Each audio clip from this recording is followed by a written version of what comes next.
नमस्कार स्टूडेंट्स। जैसा कि आप जानते हैं कि हम बीकॉम का जो चैप्टर शुरू किया था रॉयल्टी अकाउंट, उसमें हमने एक क्वेश्चन हल किया था पहले। तो अब दूसरा क्वेश्चन हम करते हैं, जनरल एंट्री कंप्लीट कर लेते हैं अच्छे तरीके से, क्योंकि अगर जनरल एंट्री अगर अच्छी नहीं होंगी तो आगे के जो क्वेश्चन लगेंगे वो डायरेक्ट हम लोग केवल खाते बनाते हैं, लेजर बनाते हैं और जनरल एंट्री नहीं बनाते हैं। तो पहले जनरल एंट्री कंप्लीट होनी चाहिए, याद होनी चाहिए अच्छी तरीके से, जिससे कि क्वेश्चन हल करते समय कोई असुविधा ना हो। तो आपसे निवेदन है कि इस चैनल को सब्सक्राइब करें, बेल आइकन को प्रेस करें और हमारे प्लेलिस्ट को भी ज़रूर देखें, क्योंकि इसमें जो कॉमर्स के जो क्वेश्चन होते हैं वो काफ़ी बड़े हो जाते हैं। तो एक वीडियो में, एक लेक्चर वीडियो में उसको कवर करना आसान नहीं होता, तो इसको कई लेक्चर में जाके पूरा करते हैं।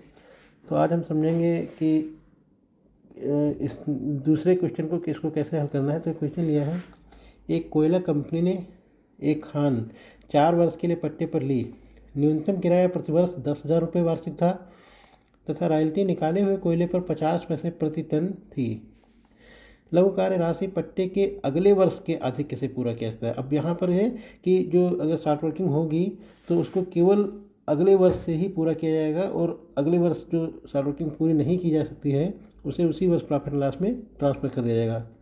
अभी दिया कोयले की निकासी इस प्रकार थी, प्रथम वर्ष 2,000 टन, द्वितीय वर्ष 12,000 टन, थर्ड ईयर में 24,000 टन और फोर्थ ईयर में 30,000 टन।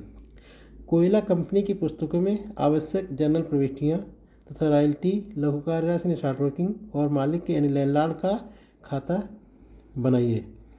तो सबसे पहले जनरल एंट्री करेंगे, और जनरल एंट्री और खाते बनाने से पहले इसमें हमें जो है एक बहुत महत्वपूर्ण ये टेबल जो है, एनालिटिकल टेबल जो बनानी पड़ती है, उसको हमें बनाना होता है। अगर बिना इस टेबल के हम जनरल एंट्री नहीं बना पाएंगे। तो सबसे पहले एनालिटिकल टेबल बनाते हैं।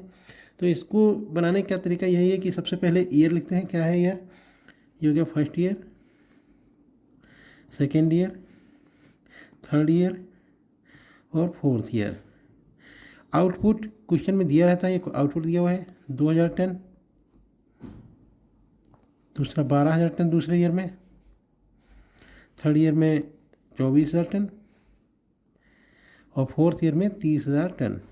ये आउटपुट जैसे दिया रहता है उसको उसी प्रकार से इसमें लिख लेते हैं। अब निकालनी होती है रॉयल्टी। तो रॉयल्टी के निकालने का तरीका सबका अपना अपना होता है। यहाँ पे 50 पैसे प्रति टन है, इसको हम 50 पैसे से जब इसमें गुणा करेंगे तो हमें ये रॉयल्टी निकल के आती जाएगी। तो 50 पैसे जो होता है वो 1 रुपये का आधा भाग यानी 1/2 भाग होता है।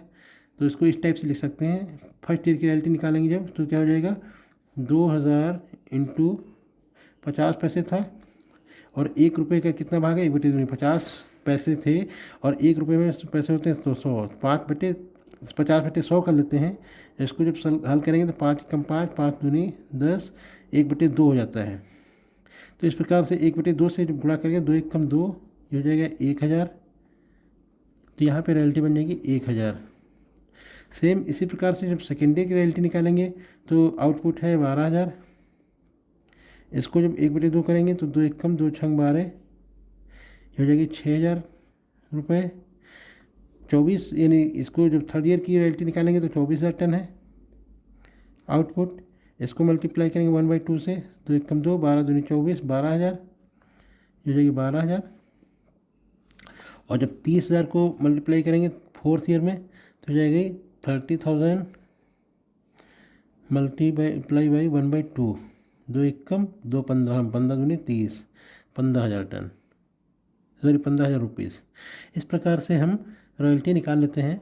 अब रॉयल्टी निकालने के बाद मिनिमम रेंट जो कि क्वेश्चन में दिया रहता है उसको लिखते हैं। मिनिमम रेंट इसमें है 10,000 रुपये प्रति वर्ष, तो 10,000 रुपये प्रति वर्ष मिनिमम रेंट लिख लेते हैं। ये इसमें कभी कभी शर्तें दी रहती हैं बदलने की, तो बदलता भी है, लेकिन यहाँ पर स्थिर किराया है तो उसको 10,000 रुपये लिखते हैं। ये 10,000 हो गया। अब निकालते हैं शॉर्ट वर्किंग। तो शॉर्ट वर्किंग जो होती है वो मिनिमम रेंट से जितना रॉयल्टी कम होती है वो शॉर्ट वर्किंग होती है। तो यहाँ पे मिनिमम रेंट है 10,000 और रॉयल्टी बनी थी 1,000। तो 10,000 में से 1,000 माइनस करेंगे तो शॉर्ट वर्किंग कितनी होगी, 10,000 माइनस 1,000 बराबर 9,000। यहाँ पे प्रथम वर्ष में सरप्लस होगा नहीं, क्योंकि जब शॉर्ट वर्किंग हुई तो अधिक होगा ही नहीं। रिकूप भी शॉर्ट वर्किंग कोई नहीं होगी क्योंकि शॉर्ट वर्किंग हुई है। अनरिकूप भी प्रथम वर्ष में नहीं करेंगे क्योंकि प्रॉफिट लॉस में नहीं रह जाएंगे। और अमाउंट लैंडलॉर्ड को जो पेमेंट किया जाएगा वो 10,000 रुपये किया जाएगा, क्योंकि मिनिमम रेंट 10,000 है और 10,000 रुपये से नीचे लैंडलॉर्ड पैसा स्वीकार नहीं करेगा। अब आते हैं सेकेंड ईयर में। सेकेंड ईयर में मिनिमम रेंट है 10,000, रॉयल्टी बनी थी 6,000, तो शॉर्ट वर्किंग कितनी बन गई? 10,000 में से 6,000 निकल गया 4,000।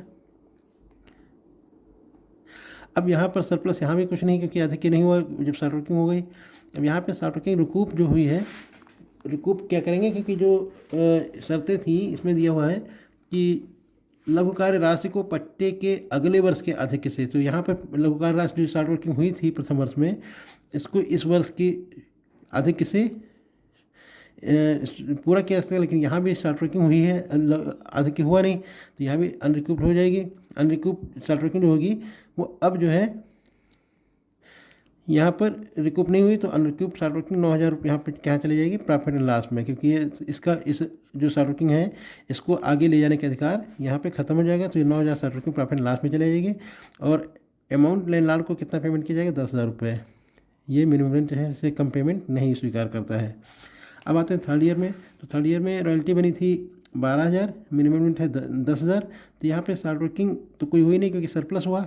सरप्लस कितना हो गया? 12,000 से 10,000 को घटा लेंगे, क्योंकि जो रॉयल्टी ज़्यादा बनी है और मिनिमम रेंट है कम, तो 2,000 रुपये जो आधे की हुआ इसको सरप्लस बोलते हैं। और हम इस वाली शॉर्ट वर्किंग को तो ट्रांसफर कर रहे हैं प्रॉफिट लॉस में, क्योंकि इसका वर्ष यहाँ पे ख़त्म हो रहा था। अब ये 4,000 जो शॉर्ट वर्किंग है इसको इस वर्ष में ले आ सकते हैं अगले वर्ष तक। तो 4,000 में से अब सरप्लस कितना हो? 2,000, तो 2,000 तो रिकूप कर लेंगे, क्योंकि 2,000 ही आधे की हुआ, 2,000 रिकूप कर पाएंगे। और 2,000 जो इसमें से अनरिकूप है शॉर्ट वर्किंग, वो हमारी प्रॉफिट लॉस में चली जाएगी। ये होगी 2,000 2,000 यानी 4,000 शॉर्ट वर्किंग जो थी उसमें 2,000 रिकूप हो गई और 2,000 जो है वो प्रॉफिट लॉस में चली गई। अमाउंट टू लैंडलॉर्ड 10,000 रुपये पेमेंट होगा, क्योंकि इससे कम पेमेंट स्वीकार नहीं करेगा। नेक्स्ट ईयर रॉयल्टी बन गई 15,000, मिनिमम रेंट है 10,000, तो शॉर्ट वर्किंग तो हुई नहीं। सरप्लस कितना हो गया? 10 में से 15 में से 10 निकाल लेंगे, 5,000 रुपये सरप्लस हो गया। और इस 5,000 सरप्लस में से, क्योंकि अब यहाँ पर पीछे कोई शॉर्ट वर्किंग थी नहीं, तो शॉर्ट वर्किंग रिकूप करने का अधिकार नहीं रहेगा। अनरिकूप शॉर्ट वर्किंग भी यहाँ पे कोई नहीं है, क्योंकि 4,000 को अगले वर्ष में ख़त्म कर चुके हैं। अब अमाउंट लैंडलॉर्ड को कितना पेमेंट किया जाएगा? 15,000, क्योंकि हमारे पास कोई शॉर्ट वर्किंग रिकूप करने का अधिकार नहीं है। और रॉयल्टी और मिनिमम रेंट में जो ज़्यादा होता है वही लैंडलॉर्ड स्वीकार करता है। तो रॉयल्टी है 15,000, मिनिमम रेंट है कम 10,000, तो यहाँ पर ज़्यादा क्या है? रॉयल्टी।